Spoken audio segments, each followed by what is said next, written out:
Good morning and welcome to day 4 on a Monday. A Monday. We decided to have Frank back on because the Browns won yesterday.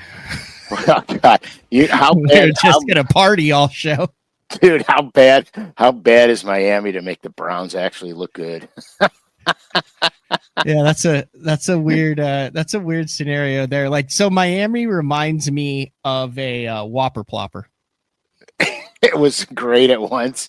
It's all show and no go. like when it came out, you know, they had their coach and Tua, who was like that kind of, and it was like different, and the defense was like, what do we do? And they were like the hottest thing for a couple years, and like the play calling and how they did everything. It was like those first couple years of that Whopper Plopper. It was like if it got within 50 feet of one on the bank, it was like must eat. Yeah. And now you're throwing it and you're like, well, it still looks good. It still sounds good. It's still the same bait. Why isn't it as effective as it once was? That's the Miami Dolphins, or the Whopper Plopper of the NFL.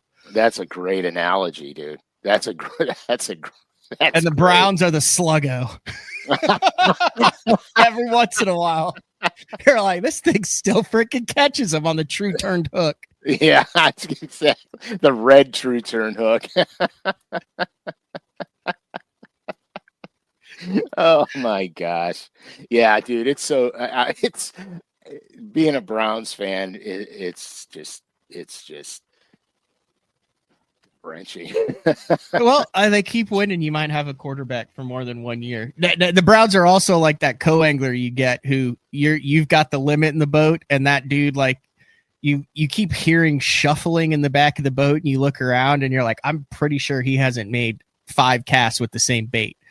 Like, have you ever been in the boat with one of the guys? Like, it could be a buddy. It doesn't even have to be a tournament. But have you ever shared the boat with someone who, like, it's a lure a cast? It is just, they make a couple casts and then all of a sudden they're down in the bottom of the boat for 5 minutes. Then they make a cast and then you're like, you end up staying on spots longer than you would, just because you feel bad, because you know that they are like trying to change to another lure and you don't want them to stand up and you be like, all right, we're out. You want to just at least give them a cast before you tell them that it's time to leave. Dude, I have a story about that, actually. Well, hit us with it. It is day 4 on a Monday. So I'm fishing a Bassmaster event in Florida, and I think we were on the Harris chain or Kissimmee. I think it was Kissimmee. And I had these fish in this ditch in this backwater, and it was late in the year. It wasn't a spring Florida event. It was a late fall Florida event. And I go running back there, and I literally got to run over this gigantic flat to get to the back where the deep hole is. And you can't come off a plane, because if you come off a plane, you're stuck. You're stuck. And so I go blowing in there, dude, and it's fogged in. I mean, like, the fog, they let us go and the fog dropped. And I get back there and you can't see 10 feet in front of you. And I shut the boat down right when the water starts to drop. I shut the boat down and literally turn the motor off. So all my boat's going to do is slide and not make any noise. So I go in there and I quietly drop the trolling motor and I circle back around so I could position the boat to fish this ditch. And when we ran in, we must have rousted a bunch of ducks that were sitting in there. And the ducks take off, and it's just bang, bang, bang, bang, bang, bang, and the pellets are going all over the boat. I'm on the bottom of my deck. I yell to the guys. I go, "Hey, we're fishing over here," and it's dead quiet. And then you hear, "Hey, we're hunting over here." And so I go, "You win. We're leaving." You know what I mean? You know what I'm saying? And so I tell my non-boater, and I'm not paying any attention, because now my game is flip-flop. So now I got to figure something out. So I tell my non-boater, we're rolling, man, get down, let's go. And I spin the boat around in a donut and I take off and I go out there and I feel somebody grabbing on my arm. I'm like, what? He goes, my tackle. And I'm running and his boxes are going, whoom, whoom, whoom. No. So I go, holy shit. So I said, all right, okay. So I slide the boat off a plane real easy and it goes, because I had to get over You're that. in a foot and a half of water. And so I'm push pulling and I'm trolling motoring with it up in the air, and we're getting these boxes. Some of them are open. There's lures floating everywhere. There's lures floating everywhere. So we went and we got every single one of them. I made sure we got every single one, but then I couldn't get the boat back on plane, so I had to push pull and troll a motor all the way off this flat. But yeah, dude, I felt so bad for him because I let her rip and I just out of the corner of my eye. You know how you just see something out of the corner of your eye? I don't think nothing about it. This guy's tackle bag was empty and 3,700 planos. Like, oh my god, like it's job. The other thing that's always funny with the co-anglers, and we're actually going to talk a little bit about co-angling today on today's show, but sure. when you're in when you're in the boat with the guy and you have a good day, you're not really paying attention to what's really going on back there, what they're using or not. And if it's one of those days where you've got a guy who's cycling through stuff, but inevitably you'll get back and then you'll be fishing like with one of your actual buddies, right? Who you're like in the boat with, and they're like, hey, I got a question for you. And they're like, when were you throwing this? And it's like a sassy shad rigged upside down, threaded onto an EWG hook or something in the side of the boat. And you have to convince them that was not what you were using in the tournament that you just finished 80th in, that was left behind by a co-angler. Yeah, and that you've never seen it before in your life. And they're like, sure. Yeah, good job out of you. Yeah, that's a bold choice right there. The old sassy shad threaded on a true turn. Bet they never seen that before. No.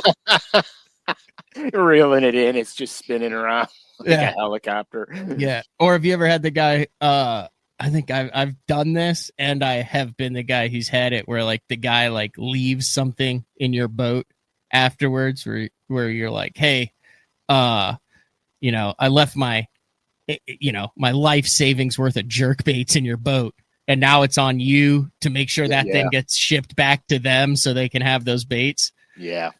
You just reminded me of something left in my boat, by the way. What? Frankie left a sandwich in my cooler. Oh yeah, you got to get that, especially this time of the year. I gotta get it out of there. I fun fished with Andrew Upshaw a couple years ago when we were up north, and he just jumped in my boat, so he grabbed a couple boxes, right? Yeah. And he's sponsored by Strike King, and he left a frog box and a flipping bait box in my boat. Perfect. And I didn't find it till we got home after. I didn't go back in that back compartment because we didn't have co-ang. I didn't have co-angler. Right. And so afterwards, he didn't even notice it. They were gone. I said, "Hey, you left to go." He's like, "Oh yeah, no, I didn't need those. Forgot about those boxes." Well, it like goes into the next season, and I had totally forgotten it. Never got it back, and we're at like a place, and I had just kept him in the boat. Well, I'm like getting ready for the tournament. We're rooming together, so we're right next to each other, and I'm rigging up a flipping bait, and all of a sudden he's like, "Hey, isn't that my box that you're using?" Did you tell him there's a statute of limitations on it was stuffed with rage bugs at the time, and I had gone through like a good flip it bite over the last 6 months. So I toss it back to him. There's like 7 left in it, and he just tosses it right back in the boat. He's like, "You can keep the whole thing." Well, dude, if he didn't miss it after that amount of time, he didn't miss it. He didn't miss it. Believe totally me. Come forgot here. about that. Like I had Juice and I. He bought some of those old OG KGB Chad Shads. Yeah. And he bought those years ago, like back when I didn't have $300 to drop on a freaking glide, and he was, you know, living high on the hog in the oil field, sipping cognac and smoking a cigar every evening with his outstanding with his Tacovas up. But yeah, I've had one for almost over a year now, and it's like in there and stuff. And he came over the other day finally and was like, he had 2 of them, and he was like, okay, like I need at least one of those back now. Like, I would like to fish with the baits that I purchased. And I was like, okay, here you go. You can have one back. That's outstanding. But one of them I had like all wire around the hook and all that stuff, weighted down. Oh, yeah, it's all scarred up. weighted it. Yeah. That's outstanding. Yeah, it's funny, man. You know, the co-angler game it's a tough game. To be a co-angler is tough, especially if you own your own boat. Because you fish, you know, Frankie and I been we've been trying to fish together a little bit more. And it's very difficult because he fishes out of his boat, I fish out of mine. My style's different than his style. Neither one of them is wrong. It's just we fish a little differently. And the other day I called him up. I said, hey, let's go to this lake. It flipped about 3 weeks ago. It should be pretty stable. Let's go check it out. So he's like, yeah, okay. So he meets me at the boat ramp because it was easier to meet, you know, in a place. So he meets me at the boat ramp, and we go, and the watercolor's good. It's not bad. It's okay. And I go to one of my offshore spots that normally late in the year they load on. We only catch a couple, and I'm like, God dang it, man. I don't want to have to go to the bank. I mean, there's no thermocline. I can clearly see the thermocline in this lake was at 15 feet, and I slid up to the channel ledge from 28 feet, and there's no thermocline. So this lake is done. And I'm like, not giving up. I'm not giving up on this because I do not want to go to the bank and flip. So we go to another offshore spot and catch a couple more, and it's not hot and heavy like it should be, but I can see some fish. You know, when I'm fishing, I'm scoping the cover, and I can see some fish, and whoa, I'm getting bombarded here by work. Oh, that's right. That's right. It's a Monday. They don't know it's a Monday, so yeah. Getting bombarded. I mean, bombarded by work. So I'm seeing some fish. We're catching some. We're not catching a ton. It's a little off. So I'm like, okay, I got a really cool deal. We're going to go to it. And I want to show it to you. So I'm being kind of cryptic because I don't want to give it up. But so we go to this structural deal, and I scan over and I go, look at that thing. And he's like, oh my God, that's perfect. So I go, here, get up. I said, get on the trolling motor scope. And so he starts scoping the structure, and he sees a few crawling on the bottom, and he fires the minnow out there. And I'm watching it. I'm not even fishing it. I'm watching it. He's shaking it. And all of a sudden, just how they do on every video you ever see, comes, whoa, and he's got it. And I'm like, yeah, good job, man. And so he gets it. It's a pretty good one. He lets it go. He jumps back up there. He fires out again. And I go, okay, I see how this is going to go. So I'm like, have at it, bro. So I grabbed my micro football jig, and I said, scan just a little bit to the left for me. He scans to the left. I see the corner of what we're fishing. I fire the micro jig out there. He fires his minnow out there. And dude, listen, this is how you could use scoping to your advantage when you're not scoping, when you're the guy in the boat. So when he would throw at the fish, all right, I would throw 5 feet to the left of him or 5 feet to the right of him. Ow, this cat gets me in the back. So I would throw 5 feet to the left or 5 feet to the right. So here, 2 things. I know I'm within range of a fish, but B, I know I'm going to be on the structure. Yep. That's more important to me, because when you see them crawling on the bottom, you know they're on the structure. The ones that come up and get the minnow are very aggressive fish. So literally, he scoped. I threw the micro football jig. I caught him, and he caught him. And so that's kind of how we played it the entire day. So when I was on the trolling motor and I was throwing a minnow, he was throwing to the left or to the right of me. And here, he blind casted the minnow. He didn't pick up the micro football jig. He just blind cast the minnow and shake it in, and he was catching them right with me. So there's ways that a guy who's not scoping can use that to their advantage as well. Now, keep in mind, we were structure fishing. We weren't open water fishing for one or two at a time. We were structure fishing it, and that's why it worked. So we did about a half a day doing that, and we caught them.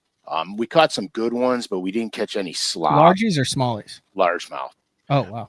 Yeah, we didn't catch any slobs. We caught some good ones, but no big ones. But I had chose this lake because it's a very prolific crappie lake. And I said, look, I got to go catch some crappies to bring home. So I said, I got 2 spots where there's no thermocline. They'll be loaded up. So I literally go 300 yards from where we were. and we started dusting them up, man. and then I made a little short run to another spot, and we started catching those magnums, man. On the short rod or long rod? Short rod. We were throwing 4.5 and 5-inch minnows on them. And we just had a time of it, man. And so, he got a bug up his ass. He wanted to go to the bank. I said, go ahead, dude. I'm going to start putting stuff away because I'm ready to go home. And I'm putting stuff away, and we're fishing the bank. I kept a couple rods out just to, go down the bank with him. And the fish weren't plastered to the bank yet, which surprised me, because the water temperature was 61 degrees. The clarity was good. It wasn't horrible. It was decent. And by all practical purposes, you should have not been able to go down 100 yards of bank and not catch 15 or 20 of them. Mm-hmm. And it's just settling in, after the turnover and things start to get stable again. It's just getting there. The crappie were using the deeper structure, but there weren't millions of them on it, but there was good numbers of them on it. The bass were out there. And so it's just, I think in about another week, you could go there with a chatterbait and a square bill and a jig and wear them out. So yeah, it's pretty cool. I mean, it's pretty cool. You mentioned you were throwing that, the little micro jig while he was scoping. And I think, a lot of the team guys that I talk to, I fish with Cranford a lot. And in my old age, I let him have it. He rarely fishes out of my boat. It's almost all out of his boat. Mm-hmm. But where we fish, like we fish our Thursday nighters, we jump in and fun fish and stuff like that. And if we're fun fishing, we alternate, which I think is the way to do it. Like we'll both be casting the same fish. You get with a guy that you're buddies with and stuff. You get one cast. Oh crap, I'm short. And the other guy, boom, hits it right on it. And he's like, I'm not. But when it comes to the tournament stuff and the structure stuff, I think that it's definitely a mindset when it comes to the use of the technology, because unless you are in a true open water scenario, in which case you often have multiple fish and you should be able to work in tandem to hit different fish with different baits. Right. But it's just like fishing without it. Like all it takes is that guy to pan over and give you a little bit of an understanding of what's going on. But you mentioned that jig, and one of the things that I found is the two baits that as a guy who's fishing in a team tournament with someone who's predominantly scoping are a jig and a drop shot. Yeah, 100%. And I don't care where you are in the country.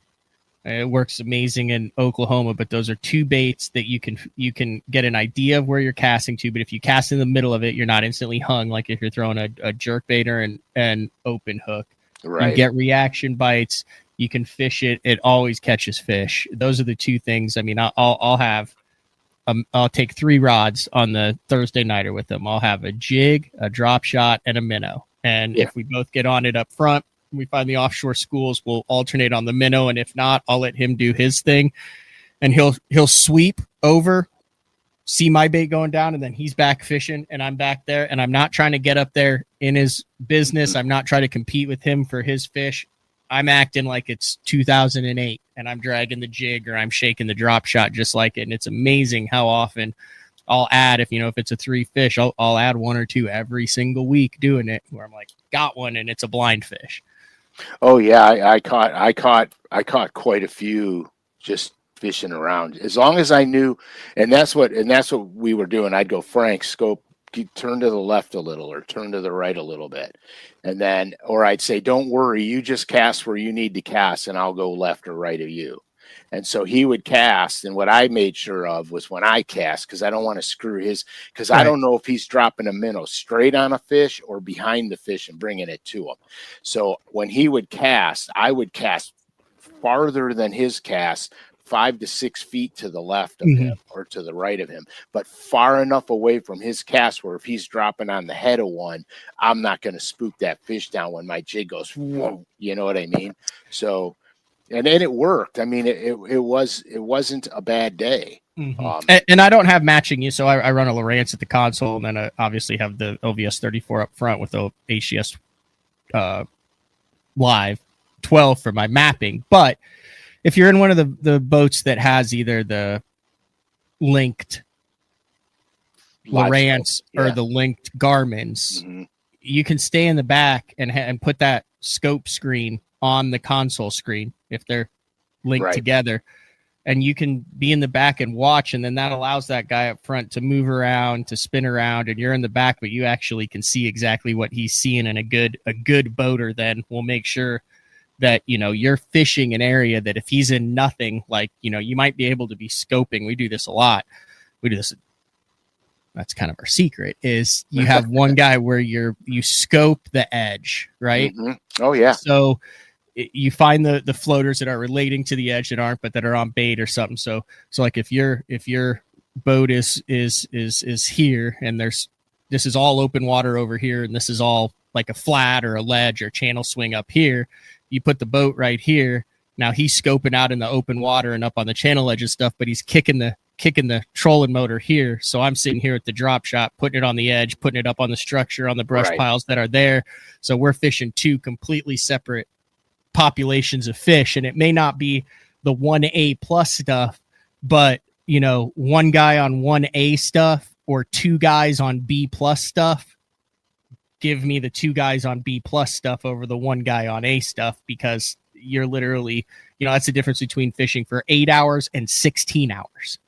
Oh yeah, 100%. And that's exactly how we did it. 100% exactly how we did it. And it works, and it's fair to both guys. Cause I'll be honest with you, when he's on a scope mode, it's no fun for the guy not scoping. It's terrible. But we do it this way. So we're both catching fish, and I'm catching stuff he's not catching, or vice versa. You know what I mean? Yeah. And it's more effective The free rig gave us a few fish, but it didn't put a lot in the boat the other day, which surprised me. But they were just, like I said, that turnover happened, and I think those fish are just starting to settle in, because they were not aggressive. It wasn't like the bites were like, bam, you'd be dragging that jig, and you would go, that ain't right. You know what I mean? I'm in the hard bottom, and all of a sudden it's soft. That ain't right. And you'd lean in on them, and you'd have them. That's pretty much how the bite was. So yeah, it was fun though. The other thing I say too is when you are on that open water bite, I mean, I've rarely, I think I saw on a Champlain one time where it was like 100%. But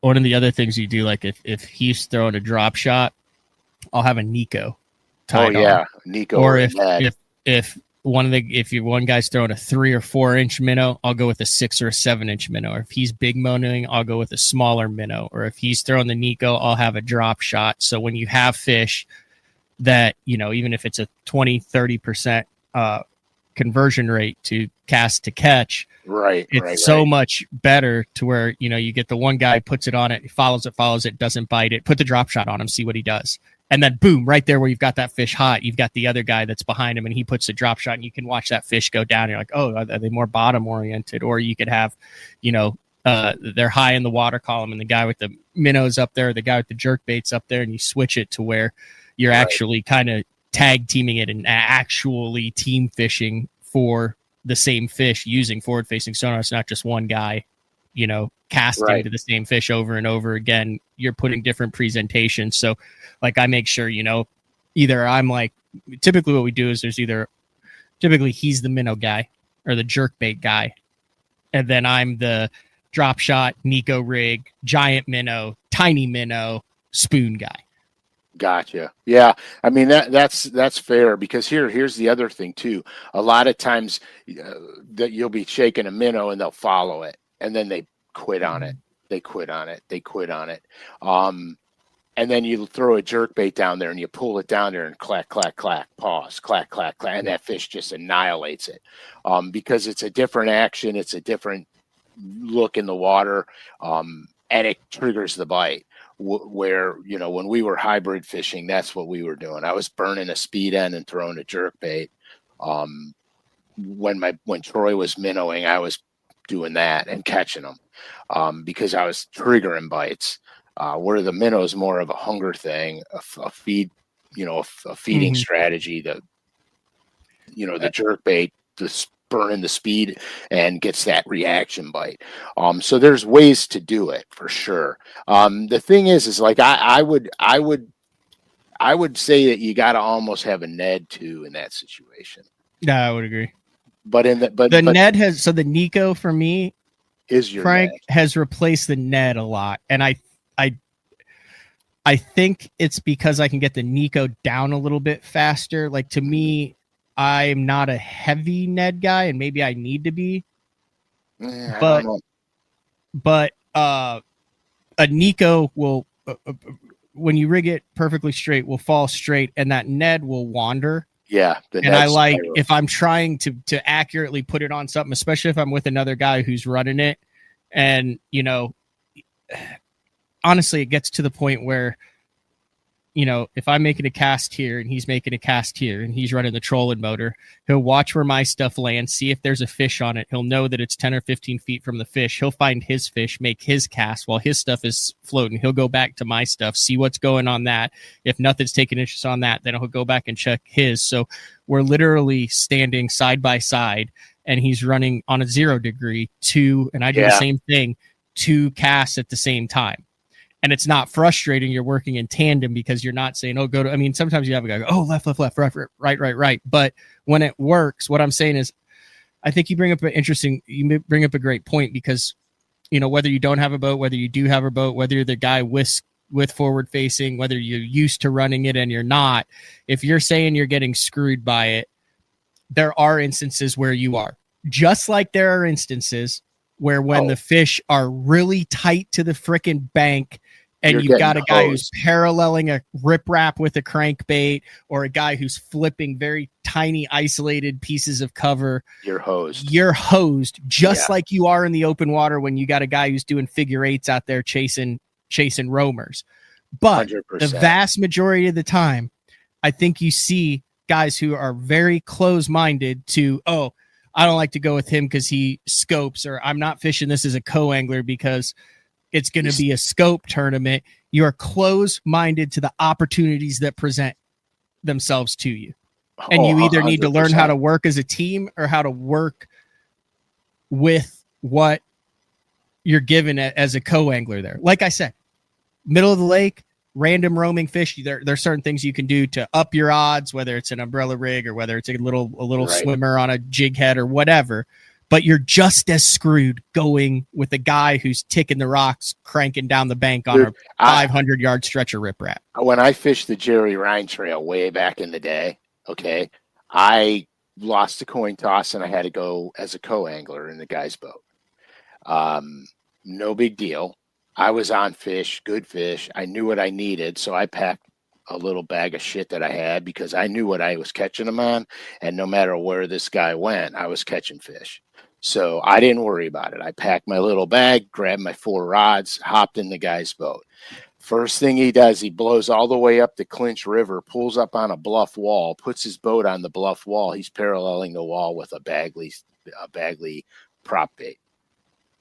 And I'm that's like, tedious because that's not moving very fast. no. And I'm literally sitting like this, leaning against the bluff wall, watching him catch fish. You know what I mean? And that was aggravating at best, but I knew that once we got done with the bluff, I was going to start catching fish again, and surely I did. After we got off that bluff wall, but that's a situation where there was not even live scope, wasn't even invented then, and here I am sitting in the boat with absolutely no cast except behind the boat, straight behind the boat, right up against the wall, and I threw a shaky head. It's the only thing I could do while he's up there, with the boats literally touching the bluff. I just cast behind the boat, you know what I mean, and just used a shaky head because that's all I had. That's all I could do at that time, and it was aggravating for sure. So you could not have scope and get screwed to the wall. I mean, you could. I mean, let's be honest. If you're flipping, if you're on a good flipping bite, right? Let's say they're on boat docks, and you know that every time you come to the tee in the boat dock, you're going to catch one, and the guy in the front of the boat is hitting every single tee. Oh, you can screw. I mean, boat docks are the ultimate. A co-angler who understands boat docks, boat docks are the ultimate separator, I believe, between good and bad co-anglers. I agree. Do you understand anglers? Do you understand duration of a cast? Do you understand how to fish and put your bait in areas where your boater isn't?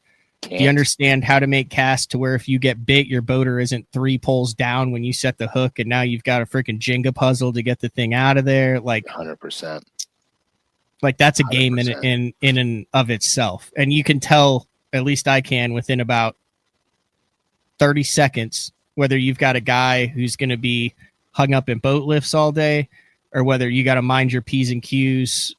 And, as you go into a dock, like it totally depends on how you set up as to, okay, this guy can 3 skip it over catacorner to the dock that I'm not going to. And how am I going to position it? Because, this guy's still going to be able to hit angles that I'm not, because boat docks are all about angles. And when you're in the back of the boat, you have a different angle. So even 100%. If you're on a dock that the guy has fished, a good co-angler will understand that. I'm going a little bit of a rant here. A good co-angler will understand that his angle is going to be different. It is. And a great, let me say this, a great co-angler will understand that angle is going to be different, and he is not going to push you to move fast, because the faster you move as a boater, the fewer opportunities you have as a co-angler to get your bait where it needs to be. A good co-angler will do that, and then will slide in the catacorner knowing that you are about to hit that next corner, get a piece of the shade on the next dock when you're going down a row of docks in front of you. That's not a great co-angler, because that guy knows what he's doing, and he knows he's trying to take a fish. A great co-angler will let you fish at your own pace and do that. And then you've got the guys who are always hung up in the boat hoist. That's where I recommend, hey, here's a wacky rig Cinco. Just pitch it to these corners, open your bail. Well, that's what I was just going to say. Troy and I fish together a lot, and when we're on Norman, we're doing a lot of boat docking. So I'll have my jig on, and I'll have my flick shake on.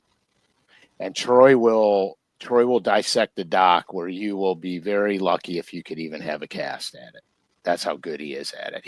He could skip any lure all the way underneath the dock to the bank. Mm-hmm. And so he's a tough boat dock contender. So I'll throw the jig and the flick shake, and that's exactly what I do. I take the angles that he has no chance of hitting on the front deck. And you'd be surprised how many times we go fish for fish on a boat dock. Mm-hmm. And a lot of times that means not casting for 30 seconds. Oh, 100%. That means seeing that angle, knowing that your guy's going in, out, and around. And if you make this cast, by the time you get in, set up, and cast, he's on it, and that angle's gone. But you might have a 3-second window to get your jig, to get your beaver, to get your bait into a slot that while you're paying attention to your stuff, you know that he hasn't hit and hasn't had the angle to hit. Justin Phillips said, I was always a coinger from hell. I would fish all the docks on the opposite side going in or out. Yeah, that used to. I'm not saying I did that too when I was younger, but all it takes is someone to kindly but firmly say, "Hey, we're gonna get there. Here's how this works." Yeah, so that's what I would tell my co-angler. I said, "Don't worry about the other side. We're gonna get there." I said, "You'll catch fish. Believe me, I'll let you catch fish. I'm not gonna be stingy." But the thing about it is that patience is a virtue when you're dock fishing, because if you take the shot before the angle's presented to you, more likely than not, you're going to snag on something, or you're going to get a bite where you're not going to be able to get the fish back. Mm-hmm. And so the angle's critical with boat docks. And like I said, the guy on the front deck, you could fish a lot of different angles on the front deck, but there's certain shots you can't take on the front deck that is way easier on the back of the boat. And so you just got to be patient. And here, look, you're going to catch fish that the guy on the front of the boat doesn't have a prayer to catch. It's just how it goes. Now, let me ask you this, and I have an opinion, but I would love to hear your opinion on it. If you're fishing as a co-angler, let's say in a BFL or a nation or anything like that, do you think it behooves co-anglers to throw baits that are heavier than average or baits that are lighter? I'm thinking a 5/8 ounce jig instead of a 3/16 ounce jig. I'm thinking a 1/2 ounce flipping weight instead of a 1/4 ounce flipping weight. When it comes to that, I'm thinking a 1/8 Nico instead of a 1/16 Nico. I have a theory for this. I'm just curious on your thoughts on it in general. Okay. My rule of thumb is I throw the lightest possible weight I can get by with and still be effective. However, if the guy on the front of the boat is moving at Mach 10, you got to have a heavier weight to get to where you got to get before you have to reel it in and make another cast because the guy's moving 300 miles an hour. So it's all going to depend upon how your boater is fishing, whether or not you're going to go lighter or heavier. The other thing is I've seen too many times where the heavier weight won't get the bite and the lighter weight always does. Now, I've also seen where the heavier weight gets the bite and the lighter weight doesn't. And usually when that occurs, you're fishing grass, because there are times when the bass are buried up in the base of the grass stalks. And if you can't get to them, you can't get the bite. That's when the heavier weight becomes more important. But in situations like a boat dock, for example, that slow fall takes the suspending fish from around the dock to it. And so I think the slow fall in boat dock fishing is a little more critical. Now, unless the fish are spawning and they're spawning at the base of the dock poles, then you got to get the bait straight down the dock pole to get the fish. And that's where the heavier weight is important, because it won't pendulum away from the pole. It'll go down the pole. And so that's my theory. But like I said, Matt, it depends how fast the guy's moving the boat. My theory is from what I've seen, and I haven't fished as, a quote serious co-angler in a long time, but the guys behind me have typically always been using heavier baits as a rule of thumb than lighter baits. And here's my theory on it. If I'm in the front, I'm going to have the first shot most likely at the highest percentage ambush places. Correct. And you're going to catch the aggressive ones. And I'm going to catch the aggressive fish. So even if whether I'm using a 1/4, a 3/8, or a 1/2, there's a good percentage of fish that are going to hit that bait or follow that bait on that initial fall, and those fish are gone, right? Yes. So agreed. My theory is, if you're going to fish as a co-angler, a lot of your bites are going to be one of two bites that the boater missed and didn't realize that he missed them. Fish that came on hot on his bait, he flipped in, he was saying, hey, I'm getting bit on the first drop or whatever, and you've got this fish that goes, wow, I want that, but the guy's on to the next one, and then you flip in, bango. Correct. That I saw that. I have seen that on Grand numerous times. Jeffries and I have even fished team tournaments on Grand where I'm throwing a jig on dock poles, and I'm only catching him when he's throwing a freaking topwater, because he loves throwing topwater in the fall. There's no joke. This is serious. Serious. I'm not kidding. So he would be throwing that OG Vixen, and you go, not catching him. But then I flip to the dock post, donk, and I catch him. So then he picks up a jig. We're not catching him. He picks a topwater up. He's not catching him. I start catching him. I'm like, dude, you're freaking pulling the fish out from behind the dock with your topwater. They're not eating it, but those fish are going, okay, I want it. Where is it? Exactly. Jig, bam. And I mean, they're hitting it. So it's like a tandem 1-2 punch, right? Yeah. So my theory with the co is you're going to have you're going to have the feeding bite. So the fish that guy does, boom, and you're going to get a reaction bite. And you're going to be able to put your bait in places easier and quicker and get it down to the fish more, the heavier your bait is. Well, that's factual. I mean that's just the fact of flipping and pitching with a heavier weight. You're going to get down faster. You're going to be more accurate. It's easier. You don't have to muscle a cast. Right. You could actually be more stealthy, because you could just let it go out there, thumb it all the way in. That barely makes a ripple on the water. Where sometimes with the lighter ones, you got to force it under there to skip it up under there, and it's a lot of commotion. Even the guys with the drop shots that have caught them behind me, 1/2 ounce weight, 3/8 ounce weight, shoom, they're getting that bait down. They're getting a reaction bite from the fish that didn't want my bait that I was really working through that area. They're alerted because they know something's there, and then doom, something goes past them and they don't even think about it. The good anglers, 1/2 ounce, 5/8 ounce jigs, 3/8, 1/2 ounce. That's Ozark stuff. That's no grass. That's dock, rock, isolated cover, that type of stuff there. The better co-anglers, even the heavier neds. I remember Robbie Bartozek. I still talk to him to this day. Kicked my butt on Table Rock, and he was throwing a heavy Ned behind me, catching smallmouth out of the gravel, and I was throwing a 16th ounce Nico. Yeah. And I wasn't even getting down to him, and what he figured out was the smallmouth were spawning in the guts on that gravel on the end of the docks in 12 to 14 foot of water. And I was just getting down on it to where I'd get the males that would come up and grab it, even the spotted bass, and he was getting the Ned down. And I mean, he had like 14.5 and I had like 12. I mean, he just caught consistently better fish because he was using a heavier bait than I was. Yeah, but I understand that at Table Rock. Yeah. I totally understand that at Table Rock. That's just how it goes. That's how the year they canceled the Bassmaster event there, the elite event, I was hammering the smallmouth, doing exactly that. Hammering them. And the lake was rising 6 to 7 feet every day. And by the time the last day of practice came, they kicked us all off the lake because it was in flood stage and water was going over the dam in Branson, and they made us go home. And I was like, oh my God, I'm catching over 20 pounds a day. This is crazy. And we had to go. I even remember that. Mark Tucker was there, and I'm like, Tuck, let's stay and fish. I'm smashing. He goes, no, we got to get out of here because they're closing the lake. And then I ran into Creed on the way in. I'm like, Creed, tie your boat up. Come on, dude, let's go whale on some fish before we got to leave.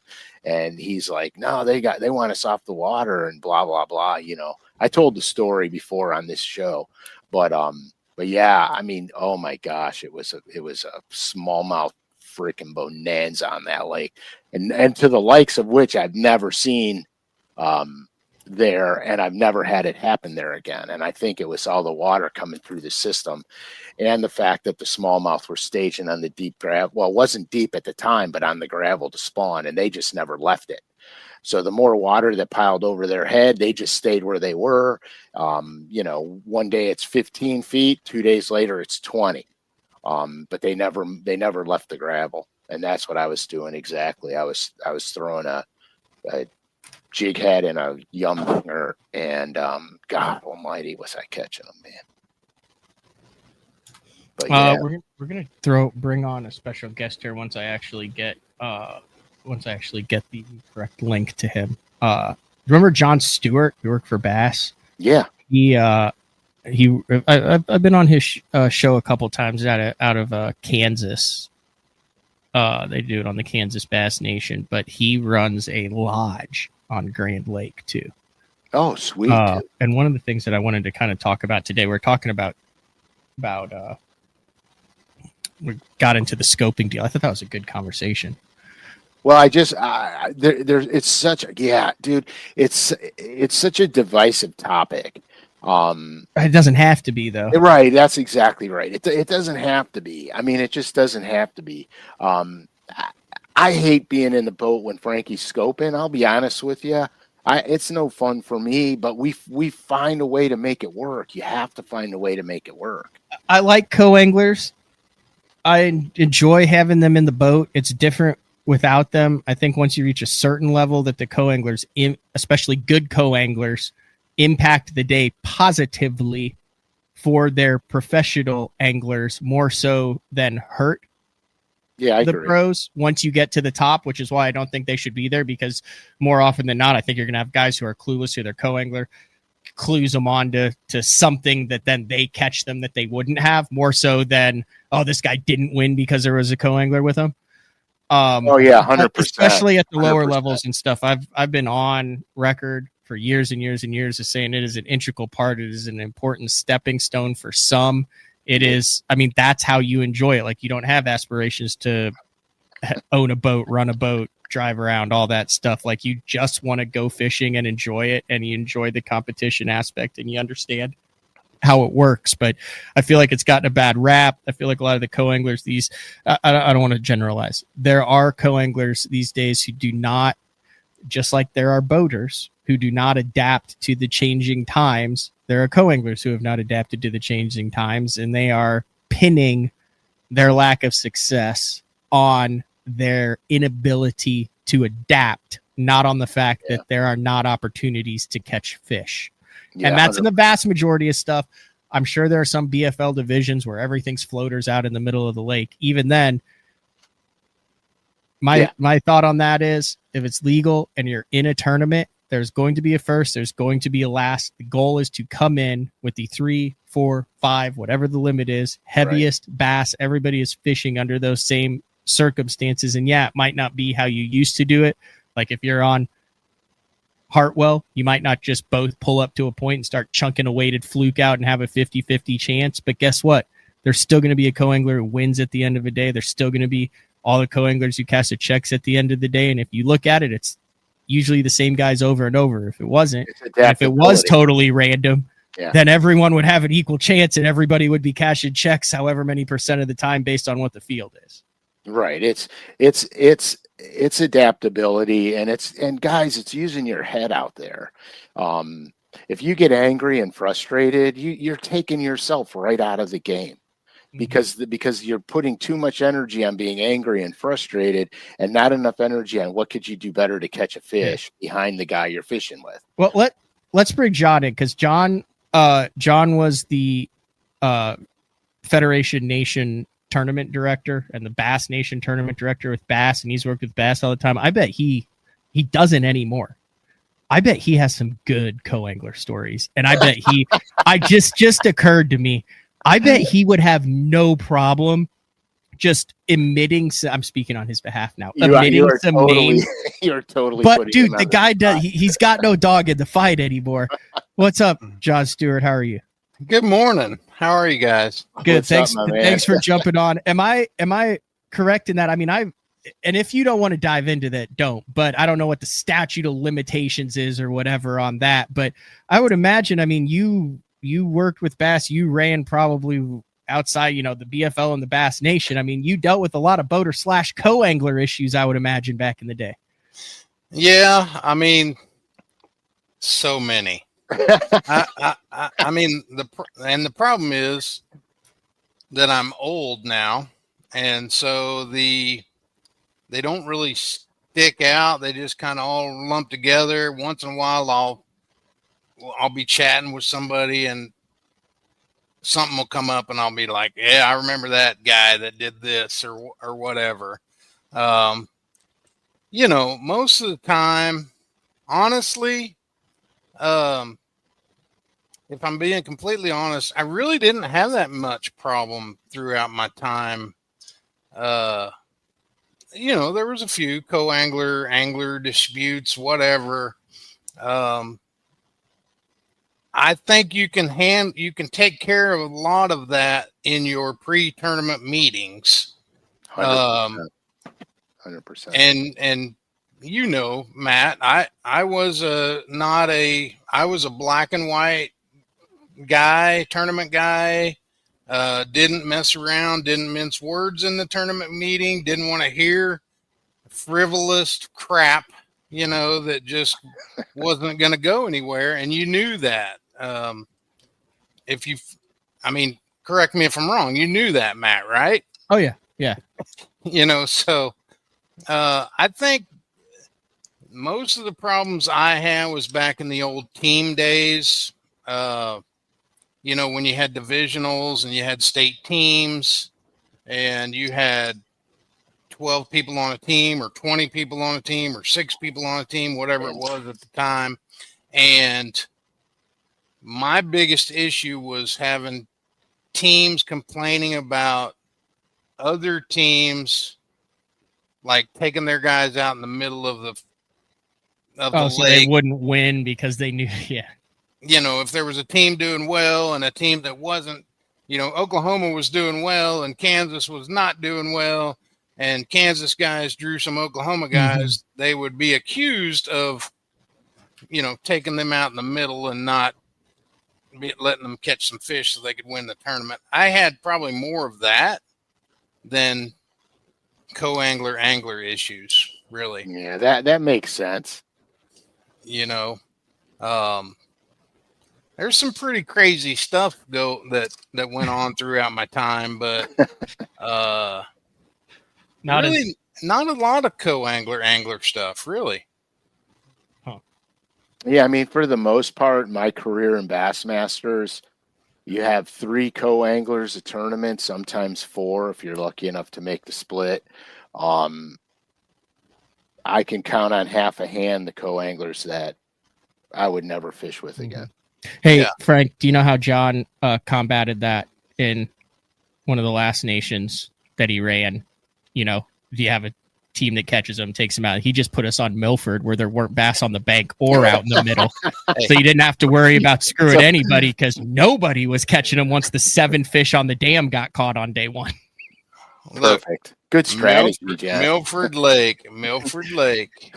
I will never say is the fantastic fishery. However, you can catch fish, and as Eastern Fothergill will channel catfish show you by his results, he won the college bracket on that lake, which means, you win a tournament on Milford, you become a classic champion.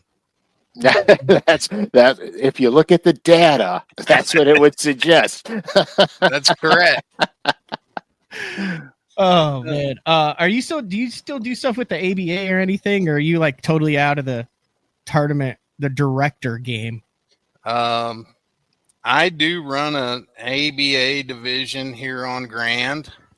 Why, I don't know.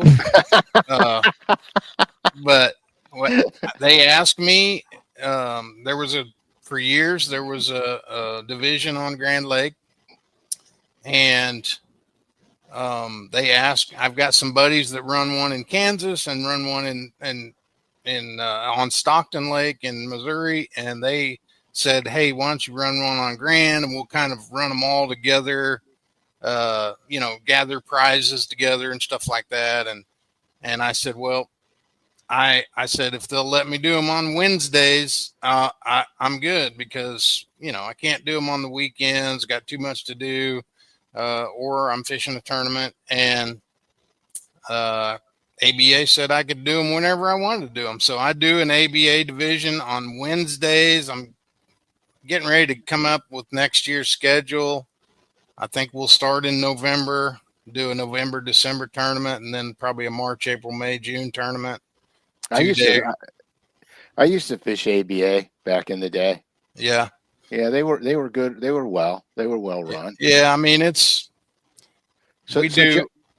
go ahead. So John, when you do Wednesday, you're doing an all day event. You're not doing a Wednesday evening. It's an all day event. Yep. It's all day. That's not bad. No, and we, I know a lot of guys can't get off work or whatever, but there is a lot of guys on Grand Lake that do run their own businesses or just fish, and we get a lot of those. We get pretty much all the big sticks on Grand are fishing it, and it's kind of fun. I fish it. That's the other reason ABA allows the tournament director to fish. Oh, super. So I have our pastor and his family helps me run the tournaments, and the boys are eat up with fishing, tournament fishermen, and I leave the keys to the truck, and when I come back in an hour before weigh-in, it's usually set up and ready to go. So, you can't beat that. No, it's you pretty can't awesome. Beat that. I just did find that stat from 2021 Junction City, Kansas. What? So I finished 15th in that event out of 80 anglers. Oh, I thought you were going to say out of 14. No, out of 80 anglers. We fished this is 3 full 8.5 hour competition days on the jewel of Kansas, Milford Lake. I had a grand total of 10 pounds, 9 ounces for 3 days of competition and finished 15th out of 80th. I vividly remember this. I caught 4 fish in 3 days, and 3 of those fish came on back-to-back casts to start the first morning out. I then went 7.5 hours the remainder of that day, 8 hours the following day, and 7.5 hours the following day after that in tournament competition without a single bite from a largemouth or smallmouth bass. Caught a random 2-pound smallmouth with 10 minutes left over 100 foot of water on a jerkbait, and that's how I ended up fishing 15th with 10 pounds, 9 ounces. Outstanding. What was the fishing like the 3 practice days leading up to that tournament? It was much better. Now, granted, the 70-degree temperature drop and the 7 inches of snow after we had 82-degree I'm not kidding. We had like an 80-degree day of practice, and when we launched on the tournament morning, it was like 32. Yeah, and snow. Yeah, there was like 7 inches of snow. So Matt, you left out some mitigating circumstances here. I just want to say. I will say that probably the worst tournament as a director I've ever been involved with was Milford, and that was the the nation championship in 2008. What was the deal? What happened? It was Milford. That's the deal. I mean, there's no other deal. The deal was exactly what happened with Matt's tournament. Is we went and we had the practice days were beautiful. The unofficial practice day, the 3 days that they weren't actually practice days. They were just days before the tournament because there was an off limits. But the days we were there setting up, me and Pee, I don't know if you remember Pee Wee. Yeah, was on the crew. So Pee Wee and I and the crew were setting up. Beautiful. It was November and beautiful. I think it was November. It might have been October. Beautiful weather. 70 degrees every day. Calm. calm. The anglers show up for their first day, the day before the first day of practice, and that night the wind starts blowing. Of course it does. And when I say it's blowing, I mean it's blowing like 40-mile-an-hour sustained winds. And this was back when we had Skeeter provided all the boats for the anglers. And so we had all the boats, everything set up. We had Fort Riley. Soldiers were the observers. Oh, sweet. It was a very cool event. I hate that it didn't go very well fishing wise because it was very cool. And that morning we showed up for practice and it was blowing 40 mile an hour. And so we couldn't go. And I think I let them go one practice day, and honestly should not have. Like it was blowing hard, not any lighter than it did the day before. There's really nowhere to get out of it on that lake either. We had to get a practice day in, or at least I thought we did. So it might have been a little bit lighter, but I let them go.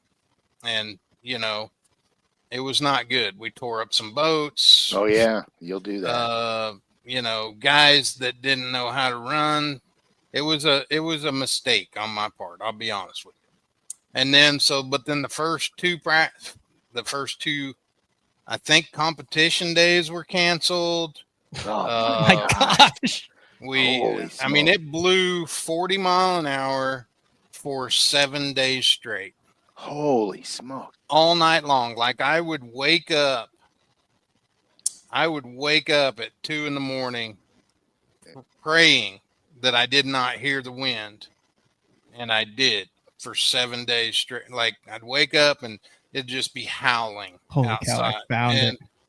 And I'm like, this is crazy. And we ended up, we even had to extend the day. We had to extend the day, or the tournament. It was supposed to be over Saturday, maybe. How's it right there? Oh, great. That's awesome.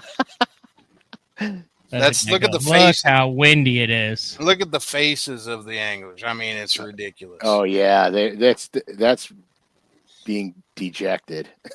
So those pictures are of the canceled days because the anglers There's nothing to take pictures of. There's nothing to do. So Fort Riley, and they went all out. Fort Riley went all out for this event. Like I went up for a pre-visit and I met with the commanding general of Fort Riley for this fishing tournament. And when they brought us in, I was in this room that had this long table with like 40 chairs down the side, and the general sat at one end and I sat at the other end. It was like a king, like you'd see in a king's and he wanted to know all about this tournament and what that we needed from them and blah blah blah. And that's how we worked out the observers and getting that. Well, when the days were canceled,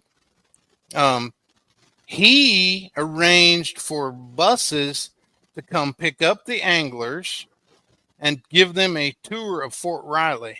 Oh, that's fabulous. And when I say a tour, he took them in the war room that no civilian goes in. Oh, wow. Like we were in a room that had TV, all these TVs on one wall that had live shots of like Afghanistan and Iraq and wherever there were soldiers. This is the room that they watched them in. Man, alive, dude. From satellite and he said nobody's ever been in that. No civilian has ever been in this room. Wow. And the anglers got to see that. That's pretty neat. So you ended up fishing 2 days. I found this is a really cool tournament. I did not know about it. It wasn't. It sucked. But It did suck. the 20 years later, it's cool. We're talking about it now because you probably know, and almost all of our listeners probably know who won that tournament. You ended up getting 2 days in. Yeah. Schmitty. Yeah. Brian Schmidt won that tournament. Yeah. We fished 1 day, and then I think we extended it because the next day blew again. Like it was one of those days. The first day we fished probably shouldn't have fished, and then the second day blew just as hard, and then the third day we got a break on the weather, and so we extended the day or the week because I wanted to give them at least one good day on the lake. Mm-hmm. And I figured, well, the fish haven't been bothered, for, so that a week fishing, and a half. Yeah. Neither of the fish had been bothered. Yeah. So I do have one other story I'll tell on myself. Well, is this about this tournament? Because I got the weights on this. Yeah. Okay. Neither of the 4 bass were disturbed. Then we'll go through the weights because both of those fish got caught by Schmidt. Continue. So this tournament, at the nation championship, we provided, busing and the boats and all that, breakfast and lunches for the boats and all that. Well, every day the lunches would be delivered and we wouldn't go. So the first 4 days that were canceled, I'm like, just give the lunches to the soldiers, let them take them, and we'll go on. Well, I don't remember whether we ended on, I guess we ended on Saturday. So anyway, so Friday gets here and we can't go. And that's the last day that the lunches are going to be made.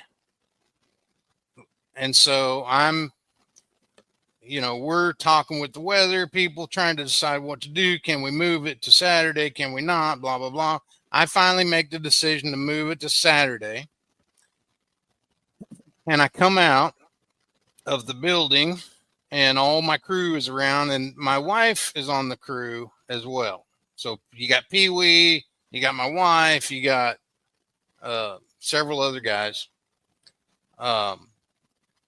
So I'm already frustrated. I'm pissed off. My fuse is, that long, and we have to change everything and extend everything, hotels, everything.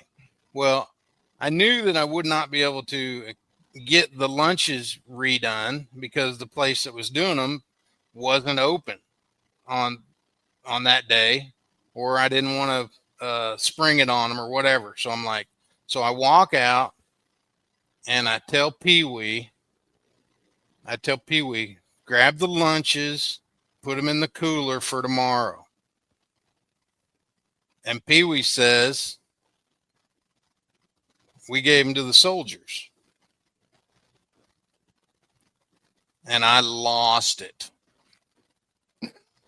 I had my backpack on. I threw my backpack across the parking lot. I said several choice words to Pee Wee, who is my mentor and loved dearly. Said several choice words to him, and the whole entire crew. Like I let everybody have it. Like who gave the order to give the blah, blah, blah. I just lost it. And I asked Pee Wee, I'm like, who said give the lunches to the soldiers? He said, you did. No, he said, Valerie, your wife. Your wife. Oh, that's a good idea now. Oh yeah. So you're in a rock and a hard place. Yeah. So we all go to breakfast. There's a breakfast place that we would go to, and we all go to breakfast. Everybody's calming down. And everybody leaves to go back to the hotel. I go out in the parking lot. They're gone. Like I'm riding with somebody, but they're all gone. Like they left me at the They're like nobody wanted to be near you. yeah. After I chewed them out, That's funny. they didn't want no part of me for the rest of the day. And that's what made you open up a lodge on Grand Lake. Well, we're about to get to the lodge, but here's some interesting stuff from this tournament. The 2008 Bassmaster Federation Nation National Championship. That's when they had the division. So there was one angler from each of the divisions that went to the Bassmaster Classic. That was your Federation Nation angler back then. Very prestigious. Only 50 anglers in that tournament. I think maybe an international guy. Brandon Polinick was in that field in 2008. This was 3 years before he made the Elite Series through the Bass Nation and then finished third of that classic.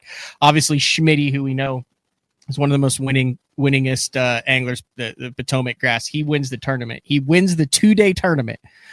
He catches one fish for 1 pound, 14 ounces on day one, 2 for 714 on day two, including almost a 4-pounder on a Terminator titanium spinnerbait, which is like the most Midwestern spinnerbait ever. They're out of Tulsa there.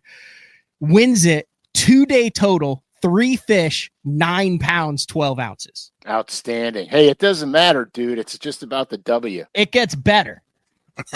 Over half of the field zeroed. 25th on, 2 full days of fishing, never caught a keeper bass. Then you get to 17th place, Wayne Pittman. He goes out on day one. He catches 1 bass for 1 pound, 15 ounces, 14 and 3/4 inch bass. Goose eggs the second day. Why is that important? Because in 17th place, he won the Southern Division of the Bass Nation Federation Nation. He was the highest finishing angler. He made the Bassmaster Classic by catching 1 bass that weighed 1 pound, 15 ounces, went on to fish in the Classic that next year, made 10 grand on it. So it was technically a $10,000 bass for him. That 1 pound, 15 ounce bass that he caught on one day. Yep. And the reason why we fished, so if you remember, Matt, I believe that was the year that the Classic moved, or maybe the following year, the Classic was moving from summer to spring, August to March or whatever. And because of how the qualification works, I believe we had a nation championship in the spring of 2007. And then we had another one in the fall of 2008 to get the timing right of who got to move on to the Classic. Anyway, that's way too much information about Milford Lake, but good stories. Every once in a while, you just stumble into a gem. All right. So I've also come to the conclusion, John, that you have some like self-loathing tendencies. Like you have something, because the two things that you've decided to do to make a living in life are 1, tournament director, and 2, own a fishing lodge on a lake. Neither of which sound like relaxing, enjoyable endeavors. But I know one of the things I wanted to get you on here is I know the Toyota Series Championship coming to Grand here shortly. Pretty much everyone comes to Grand now. We got a Bassmaster Open that's coming here the end of April, beginning of May next year, and you run the Lake Lodge at Grand Lake of the Cherokees. Correct. So anyway, we've been friends for a long time. I wanted to just get you on to ask you how that's going. It's actually going really well. We got the fishermen pretty figured out. Like we're pretty full if not full on the weekends that there's a tournament, which is pretty much every weekend between March and June, the end of June, and then September through the end of November. Like we're very busy right now with weekend tournaments. We have an opening once in a while. Like this weekend, we have the Costa Bass Derby is here, 20 grand, first place guaranteed. And we do have one availability for this weekend if anybody's fishing that and available. But Matt, go. Sorry. Go back to that picture with all the yeah. Is that your setup for the guys to charge? Yes. Oh my gosh, dude. Covered, lighted individual outlets for each guy. It looks like there's 5 covered things right there. So we have 2. That's actually, I need to get an updated picture. So we actually have 2 buildings. That's our building. That's an actual picture of our building. We're standing in one, and okay, so there's another one just like it. So you can cover what, 10 boats? 10 boats. And there's actually 12 spaces, but we have picnic tables and outdoor TV, and you can sit around and watch the game while you retie, whatever. There you go. There's a picture of it. And I can't take all the credit for this. I have a buddy that lives on Kentucky Lake, and the Lake Lodge at Paris Landing is exactly like this. So that's money, dude. So if you're fishing Kentucky Lake or Grand Lake or Chickamauga, there's one on Chickamauga too. The Lake Lodge at Chickamauga, Paris Landing, Grand Lake, and it's pull through, covered parking. That is money. We have 10 rooms. We do have 2 RV pads. You can see the RV there, and we have 2 RV pads. A fire pit that's not in that picture right now. What part of the lake is this on, John? This is just north of Sailboat Bridge. Oh, so do you have a launch ramp there? No, we're not on the water. We are 7 minutes from Wolf Creek. We're a minute from the old Red 11 ramp. I use that a lot. We kind of cater to the fishermen, but and most of them are returning guests now that we've been here 2 years. But we do have times when we're not full, and it's the bigger tournaments.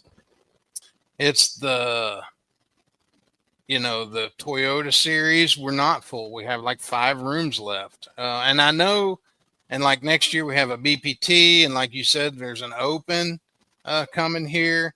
And I know a lot of guys have their buddies and they like to do the Airbnb thing. Mm-hmm. And I get that.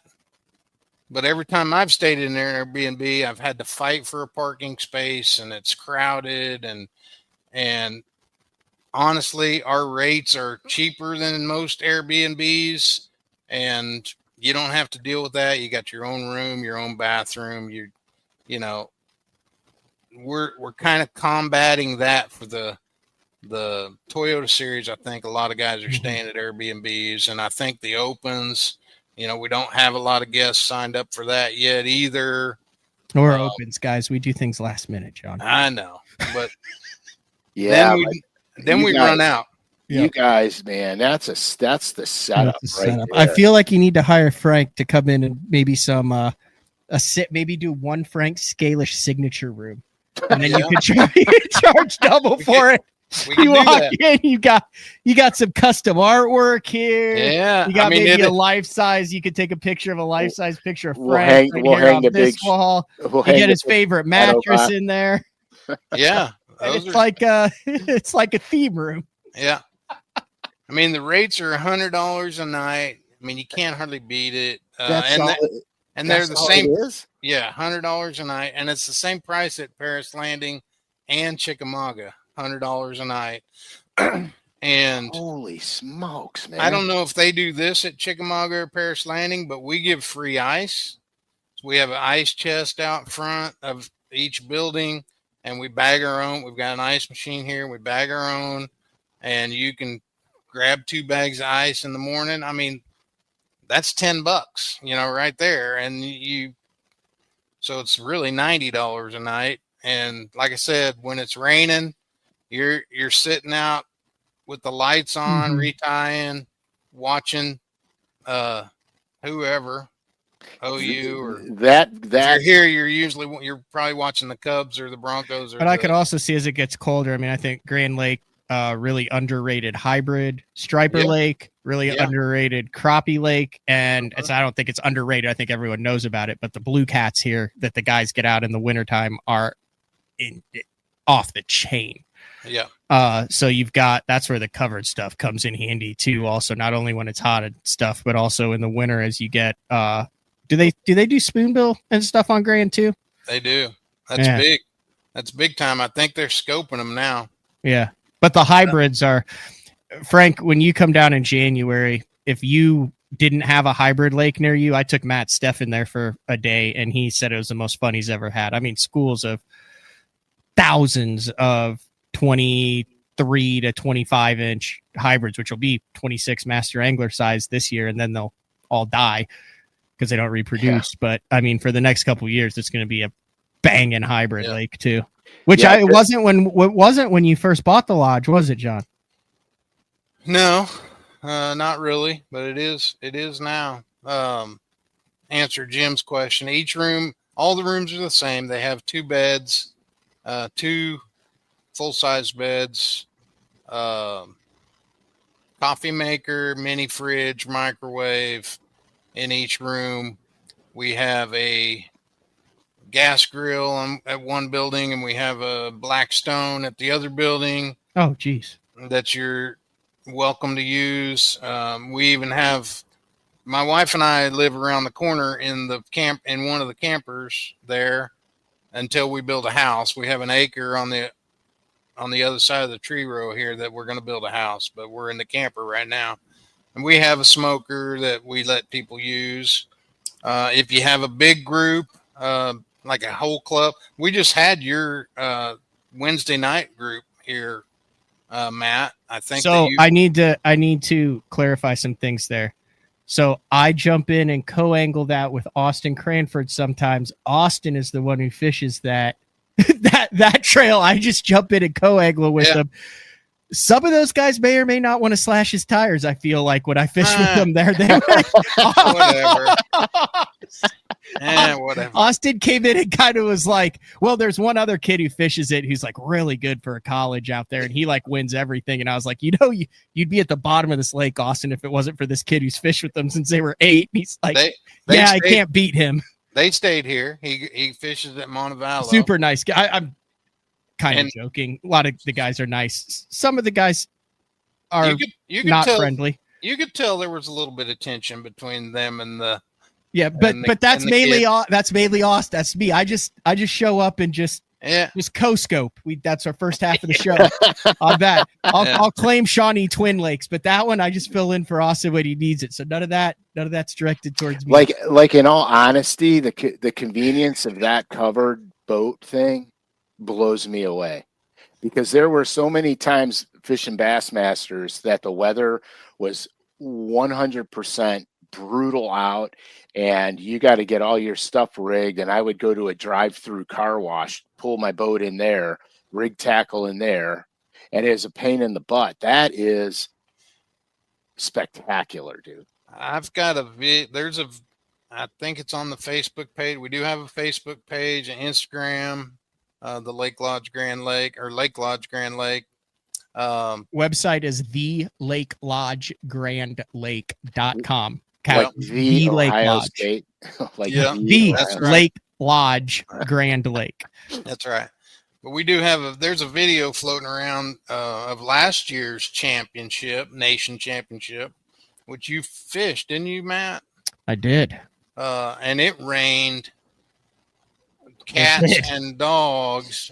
And there's a picture. Will Davis stayed here, and there's a picture of him and all the other guys retying, and it is pouring, and they're just out there, lights on, retying, having a good time, chatting. We had a shrimp boil. Dave Cavell from Louisiana brought us some shrimp. Oh boy, Dave Cavell, we had a shrimp. Did he destroy his room? Did you have to completely redo the room after Cavell was gone? That man, I'll tell you what, I've fished a couple nations with him, and that man knows how to freaking throw a party. Yeah. No, he brought me a big pot, like a giant pot, and a burner, and all that. So I've got it sitting here, and whenever he comes, he brings crawfish or shrimp, and we'll do a boil. But that was my point to the groups. If you have a big group, a club or whatever that fills the whole place, we give the tournament director a room, we comp it, and then if they want to make arrangements, we can do burgers, or we've done chili. We did chili at the nation championship. I had a bunch of 5 pots of chili, and all the nation presidents and stuff came over, and we did a chili feed, and we can do jambalaya. So we have a good time here. Yeah, chili's a food group that I do not consume during. That's why I said 5 nation presidents full of chili is a dangerous combination. That's why we gave it to the president. Right. So one of the other reasons, and I've known Jon for a long time, and I know me and you have had a lot of off-air conversations about the direction we want to take day 4 in. Yes, we have. Just put this in the back of your mind for potential future options, if you know what I'm talking about. Yeah, and it would be perfect. It would be perfect for it. So what's off time of year when you're not going to have there's going to be almost nobody staying there? No, end of November through the end of February will be pretty sparse, and actually July and August, because there's no tournaments. Yeah, and we haven't really figured out the lake goers. How we're getting there though. We had a couple that brought their wake boat last Labor Day. Did they hit one of the poles pulling into the garage? This wake boat. This wake boat was giant. Yeah, Frank's out there putting sugar in the gas tank at night. Yeah, it barely fit. It barely fit. Those are 12-foot high. Oh yeah, spray painted "Go Home" on the side of it. So there's some lakes here where I live. Our lakes are not big. Okay, you guys have water. We don't have water. Just Lake Erie. Right, but that doesn't count because that's a completely different thing. So our inland waters are tiny, and they're being inundated with wake boats now, and they're so destructive to the environment of the lake, and there's nothing you could do about it. And everybody has a right to use the public waterways. There's nothing you could do about it. But I was fishing this one lake, and I was idling really fast. I had some isolated brush piles located, and I was pressing my idle to get from brush pile to brush pile. And this lady comes running down. There's no wake. There's no wake. And she's screaming at me. And I'm barely moving water, dude. And here comes this freaking wake boat kicking a 6-foot wall of water. It's literally washing over the lady's dock. And she's yelling at me because I'm idling from dock to dock. Yeah. And she's yelling at me. My hoodie off. John's trying to get new business and cater to wake boaters and pontoon boats. He brings up the one hot button topic that Frank will just lose his gourd on. That's what Justin Phillips. John's over here. I can see him thinking, God, thank God no one who has wake boats listens to this show. He's like, I'm trying to make it wake friendly. And here's Frank going, F those guys if they show up when I'm there. Oh God! What you're saying is you're a all inclusive vessel lodge that is primarily designed for bass boats. However, should you enjoy additional water sports, the accommodations are perfect for your activity of choice as well. Yep. Oh, sorry, John. And there's a casino, right at the bottom of the hill. Tomcat Corner is right at the bottom of the hill. So we got everything set up perfect. Frank's got a vein coming out of his neck, and all you did was say the 4-letter word "wake." I'm with you, Frank. Though. Oh, John, I apologize for destroying your. Like I said, I don't think strategy. any wake boat people are They're not listening. on BTL at 10 a.m. on Monday, October 20th, going, "Oh, well, we were gonna book our wake resort, but now forget it. forget it. We're gonna stay at the Best Western now." Yeah. Oh gosh almighty, dude. I mean, Our audience, wild, John, this just tells you how our audience knows us like a book, man. I'm telling you. So we just did the merch drop. Frank, you got the BTL polo. I got the tan. It's not a specific team color, just a tan. But on the back, it's got the Small Frank Scalish Signature Series Smalley. Next one is just going to be a black T-shirt. It's going to have white letterings, and it's going to be big bold block letters. It's going to say F *** wake boats. Yeah. It's going to have the circle with the line through it. Yeah. Well, I mean, you know, I can't even believe this. I'm sorry for that, John. No, it's I'm good. It doesn't affect me. You might have pissed John off. I'm no, good. you didn't. All I'm telling you is in my travels back in the day, if there was a lodge like yours, I would be booking there every time, no matter what, because some of the inconvenience that when you're a bass boater, and everybody watching the show knows that tows a bass boat, some places are so inconvenient to get around in, and they're not boat friendly. You have to unhook in the parking lot. It's a pain in the ass. This is insane. This is amazing. We have security cameras. It's quiet. I mean, we're just off the highway, but you can't really even see it off the highway. So, like we're 100, 200 feet off the 59 highway that when you're driving, when you're coming into town to Grove. That's perfect. It's quiet, like I said. And if you use code capital BTL when you book, John will personally cook you a 42-ounce bone-in ribeye. Or a tomahawk. A tomahawk. You have your choice. Every night of your stay. And provide you with in-room massage therapy services. Hey, you better do your disclaimer right now, John, because I have to do this all the time on the show. That is not true. Matt made it up. Yeah, not true. Not true at all. If you bring us enough business, we might cook you a steak sometime. I feel like you need a Frank Scalish Signature Series room in the lodge, though. Well, we could go ahead. Let me tell you who we got staying in the lodge right now. That if you come, you can stay in this room. The legend of bass fishing, Rick Clunn. You know what? I did see his post. He made a post right out in front with your sign. Yeah, that's us. So he's here, and he's here all week. He's doing this thing called Reel in History, where he goes around to lakes that he likes or that he used to fish, and he's got guys that have paid to go fishing with him today, and he's going to be doing that all week. And they go to dinner and they hang out.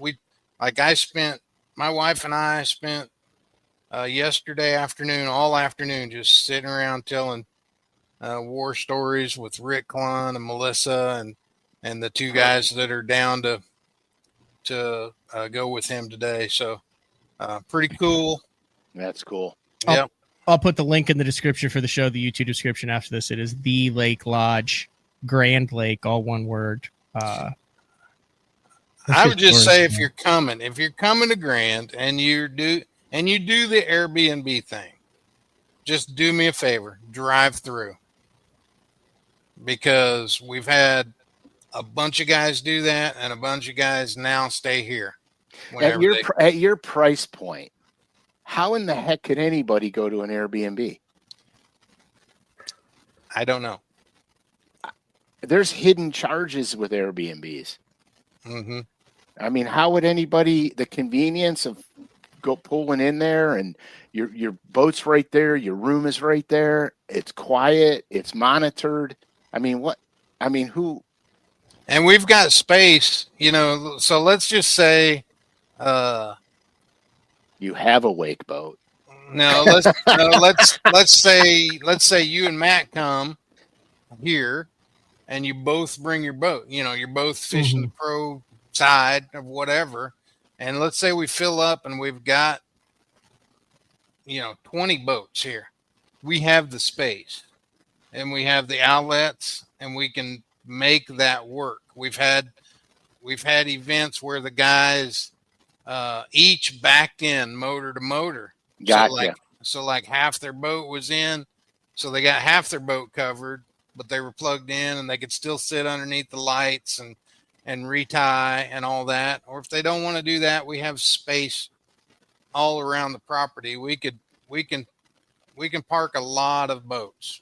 That's very cool. And we have outlets for a lot of boats. So that is very cool. I really like the setup, dude. I do. I appreciate it. We went all sorts of places I wasn't planning on it. I love it. I love when I'm like, hey, do you want to hop on for 10 minutes? And then all of a sudden, an hour later, we've like totally covered a bunch of stuff. We did, but you know what we didn't cover? We didn't cover the new Signature Series release. Oh, well, we'll let John go, and then we'll cover the Signature Series release, and then we'll wrap things up. John, thanks for jumping on. Good John, to see thanks, you, man. Yeah. Nice seeing you, bud. Yeah. All right. See ya. All right. There you go. Jon Stewart. He's been around a while. Dude, that's a badass It's dialed setup. in, right? Yeah, I mean, we never had stuff like that. No, it's super dialed in. And Grand is I think Grand is well, it's not that it's ever went down, but like there is a ton of 14 inchers in there right now, 13 and a half, 14, like schools of hundreds that I've never seen before. Well, the weird thing about and it's on the way back up. Yeah, but the thing about Grand in the middle of summer is you get a lot of pleasure boat action. Mark, I will not own a wake boat after I get married. Maybe a pontoon. Pontoons kick ass. Pontoon boats are fun. They're fun. I'd be totally down for that. All right. Are we doing that, or are we doing the Signature Series drop next week? No, I have a new Signature Series drop coming out next week, November 6th. Okay. I'm gonna flash it. We still have pumpkin spice. I think we got a small amount of pumpkin spice available. I'm just gonna flash it. I'm gonna just tell you guys this right now. For November 6th, this is a color that you are going to want to fish. So originally, this wasn't designed as a signature bait. It was designed as a catalog color, but we put it in the signature bait. This is a color you're going to want to fish. Next week, we will go into it in detail. So I'm only going to flash it, and that's it. And then next week, I will show you. Recorded show next week, so we're going to get done with this. I'm going to take the hoodie off because I'm sweating because this is a high-quality hoodie. And it's a very high-quality hoodie. And then we're going to reset, and then we're going to come back and do the November 6th. No. Hold on. Yeah, November 6th show, because we're doing today's show, which works for the 23rd, and then that'll be the November. Holy cow. So the next time that a day 4 drops, I'll be married. You will be, dude. You will be in a different status. You will have been there to witness that. I still have to write my vows out, and there's a little book, like a classy book. Just you could write one vow down. Did you do whatever vows? You say, babe? Did you do vows with your lovely wife, like at the wedding, or? Yeah, we did. Said them out loud during the ceremony. You did the standard ones. I got you. She will worship and honor me the rest of my life. Those, just those. I'm sure that went over real well. Like a brick in a bathtub. All right, this is one of the longest day 4s that we've ever had, but we got fired up over a bunch of different stuff. Hey, I will tell you one thing: when you come in January, which I think is what the schedule is, tentatively based on the weather, we will not be going to Milford Lake in Kansas. Dude, after everything I've heard about the place, You're kind of intrigued? Yeah, we need to go. We need to figure this out. We need to unlock this madness. So no, here's the deal. It's really not that bad of a lake. And this was right kind of 2021. So like I had scope and stuff, but I'm sure it's a little bit different with scope. But now that it's dialed in, but that lake had dropped down. And if you get on the historical imagery on Google Earth, that's when that was really big when I was doing that.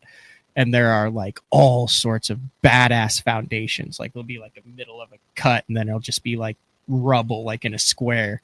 So I've got every single foundation, rock pile, everything marked on that lake. And there were fish on them in practice, but you put 80 boats on a 6,000 acre lake. Oh yeah, no. It was but you didn't talk about the weather change, dude. Yeah.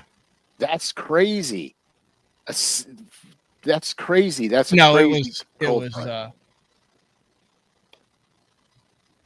so funny, man. I'm curious on how big it actually is. Oh, it's 15,000 acres, but I would say that it's 8,000 fishable. Yeah. And they live in 4,000 of those acres. Yeah, that's a great comparison, Jim. He said I would compare it to Shelbyville Lake in Illinois. Awesome. Just less clay and more rock. All right. We need music. And we need to end this. Hey, happy Halloween. Woo. Pick it up. Yeah, that's the pumpkin spice. We have to string it out for another 15 seconds until the music starts again. There you go. Now we can end it. All right, this has been another edition of Day 4 with the man Frank Scalish. No show on the 23rd. You will actually be down in Decatur and Fort Worth, Texas with me for the weekend. And then we'll be back with the recorded show on November 6th. We'll talk to everyone later. See ya.